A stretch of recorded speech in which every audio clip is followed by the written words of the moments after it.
pessoal, sejam bem-vindos a mais um vídeo do canal. E no vídeo de hoje nós vamos abordar o conteúdo de números complexos. Então, primeiro ponto, esse conteúdo é muito importante para a prova EAD. Basicamente, toda a prova EAD tem pelo menos uma ou duas questões de número complexo, porque ele é um conteúdo que é um pouquinho complicado quando a gente vê no ensino médio. Então, por isso que ele sempre é abordado na prova EAD. E segundo, esse conteúdo ele é um pouco extenso, então hoje a gente vai ver alguns pontos principais que normalmente caem na prova, beleza? Então vamos lá. Primeiro, o que é um número complexo? O número complexo ele serve para a gente simbolizar uma parte imaginária. Então, até então, quando nós chegamos na raiz quadrada de um número negativo, a gente diz que isso não tem solução dentro dos números reais, pois nenhum número vezes ele mesmo dará um número negativo. Quando nós estudamos os números complexos, nós estudamos uma forma de caracterizar esses números, essa raiz quadrada de número negativo, através de uma parte imaginária i. Então, para isso, nós consideramos que a parte imaginária i, ela equivale à raiz de menos 1. Então, esse é o ponto principal. Então, toda vez que a gente estiver agora dentro da raiz quadrada um número negativo, esse menos da parte de dentro da raiz nós vamos simbolizar pelo i. Então, por exemplo, se eu tiver a raiz quadrada de menos 4, como que eu posso escrever isso? Eu posso escrever que isso aqui é a raiz quadrada de menos 1 vezes 4, certo? Sendo que até então eu não tinha como resolver. Porém, se agora eu sei que a raiz quadrada de menos 1 equivale a i, e eu sei que a raiz quadrada de 4 é 2, eu posso simbolizar como 2i. E a gente pode colocar aqui o sinal de mais ou menos ali referente ao 4, beleza? Então, agora nós temos uma forma de simbolizar. Se o i equivale à raiz de menos 1, então o i ao quadrado equivale a menos 1. E o i ao cubo, ele não seria o i elevado a 1 vezes o i elevado ao quadrado? O i elevado a 1 a gente mantém como i. E o i elevado ao quadrado é menos 1. Então, sempre quando nós temos o i elevado ao expoente 3, o resultado é menos i. E o i elevado a 4, o que é i elevado a 4? É i ao quadrado ao quadrado. Então, eu tenho menos 1 ao quadrado, que vai dar 1. Então, esses 4 valores a gente precisa saber, tá? A gente precisa saber que o i elevado a 1 é o i, que equivale à raiz de menos 1, que o i ao quadrado é menos 1, que o i ao cubo vale menos i e que o i elevado a 4 vale 1. Por quê? Porque existem várias questões de provas anteriores, não só DA, mas vários outros concursos, que trazem essa letra imaginária com um expoente qualquer e quer saber o valor.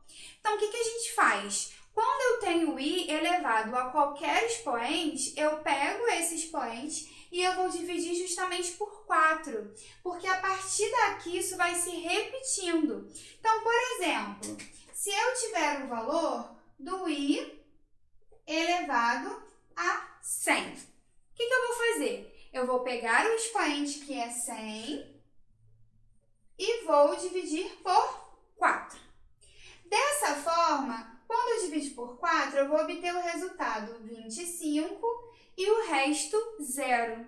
Então, agora eu vou olhar justamente para esse resto. Esse resto ele é o meu expoente. Então, podemos dizer que o i elevado a 100 é igual ao i elevado a 0, com esse expoente, que é o resto da divisão, e qualquer número elevado a 0 vale 1. Então, qualquer expoente que eu tiver, basta eu resolver dessa forma. Eu divido por 4 e utilizo o resto. Então, esse exemplo aqui e aqui, nós temos aí a base já de alguns exercícios sobre números complexos. Verificar se o aluno sabe que a raiz de menos 1 equivale a i e verificar se o aluno consegue, com qualquer expoente nessa parte imaginária, calcular o seu valor, beleza? Além disso, como que eu resolvo as operações com a parte imaginária? Muito simples. Nós resolvemos utilizando o i como se fosse um x. Então, quando resolvemos equações matemáticas, a gente não pode somar um termo independente com x, a gente só resolve x com x, né, em termos independentes sozinhos. Então, aqui é a mesma coisa. Então, se eu, por exemplo, tiver a adição 1 mais 2i e eu tiver que somar isso com 3 menos 4i. E aí pode ser, pessoal, tanto uma soma quanto uma subtração. Eu vou tratar esse i como um x. Então, eu vou fazer o número independente com o outro, 1 mais 3, 4, e vou resolver i com i. 2i menos 4i menos 2i. Então, é assim que eu resolvo tanto a operação da adição quanto a operação da subtração. Na multiplicação e divisão, a gente tem a mesma coisa. A gente vai resolver também somente i com i. A gente só tem que lembrar que quando nós multiplicamos e também quando dividimos, quando obtemos o i elevado ao quadrado ou i a qualquer outro expoente, a gente vai resolver utilizando justamente aqueles parâmetros iniciais. Então, por exemplo, se nós precisarmos multiplicar essa expressão que eu já utilizei aqui acima. Então, a gente já sabe, né, considerando o i um x, que a gente vai aplicar a distributiva. Então, 1 vezes 3, 3. 1 vezes menos 4i, menos 4i. 2i vezes 3, 6i. Mais 2i vezes menos 4i, ó, mais com menos, menos, 2 vezes 4, 8, e i vezes i ao quadrado. Então, vou repetir o 3, menos 4i mais 6i vai dar mais 2i. E o i ao quadrado, eu já sei que ele equivale ao menos 1, então eu sempre tenho que lembrar de substituir isso. Menos 8 vezes menos 1, mais 8. 3 mais 8, 11, mais 2i. Beleza? Então, é dessa forma que a gente resolveria uma multiplicação.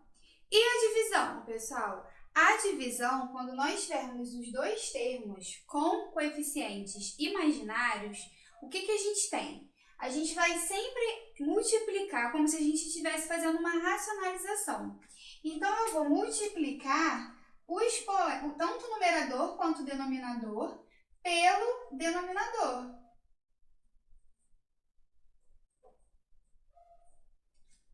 Beleza? Essa multiplicação que a gente faz, normalmente a gente pega esse denominador e troca o sinal da parte imaginária, que a gente vai ver depois o que a gente chama disso. E aí eu vou aplicar essa multiplicação. Então, 1 vezes 3, 3. 1 vezes 4i, 4i. 2i vezes 3, 6i. 2i vezes 4i, 8i ao quadrado. 3 vezes 3, 9. 3 vezes 4i, 12i. Menos 4i vezes 3, menos 12i. E menos 4i vezes 4i, menos 16i ao quadrado. Vou resolver igual ao anterior. Então, 4i mais 6i, 10i. I ao quadrado eu sei que é menos 1. Então, 8 vezes menos 1, menos 8. Já vou botar aqui com sinal negativo. 9 eu vou só repetir. Aqui embaixo, 12i menos 12i eu posso cortar.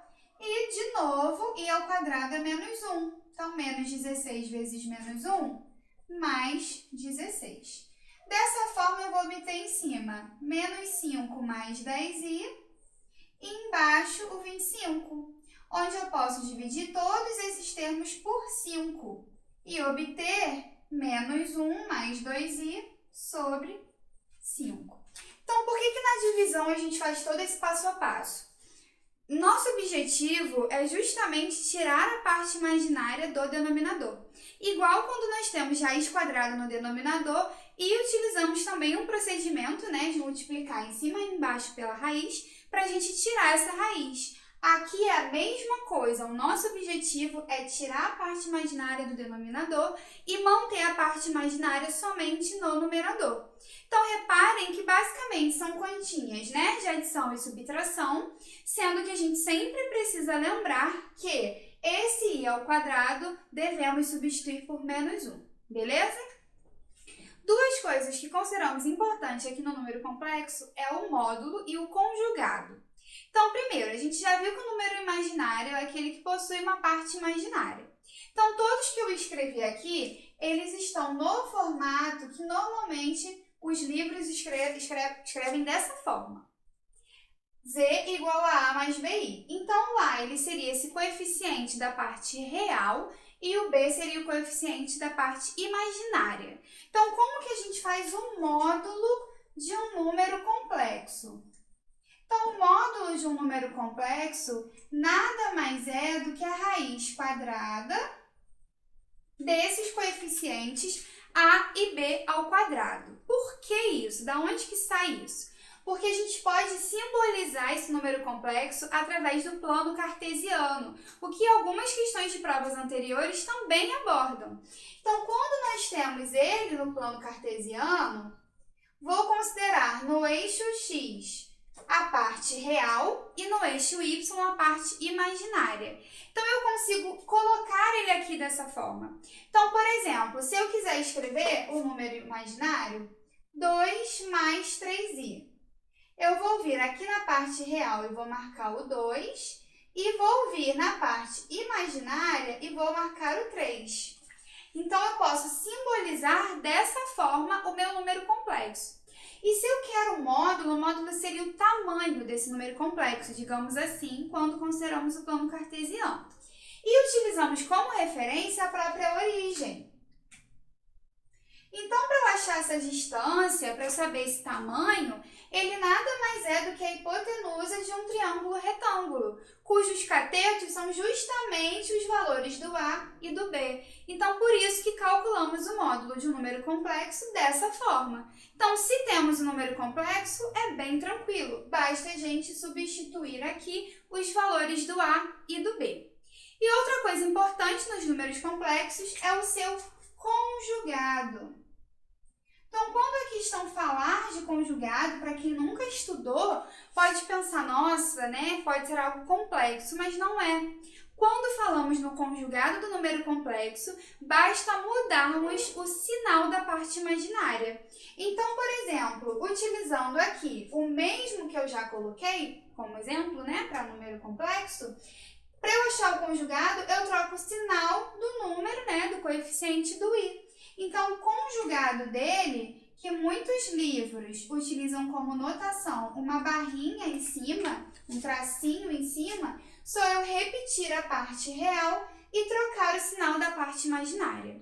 E aí, com isso, a gente tem já uma boa parte do conteúdo dos números complexos, embora ainda tenha coisas para a gente ver, porém que cai muito na prova. Então, a identificação de um número imaginário, né, de um número complexo, como fazer as operações de multiplicação, subtração, adição e divisão, saber como calcular o módulo, aí adora colocar o módulo do número complexo, saber o conjugado e se o exercício trouxer num plano cartesiano, é isso que ele quer dizer para vocês. Ele quer dar o valor do A e do B, só que utilizando eixos do plano. Beleza, pessoal? Espero que vocês gostem do vídeo. Não esqueçam de curtir, compartilhar com os amigos e se inscrever no canal, beleza? Até o próximo vídeo!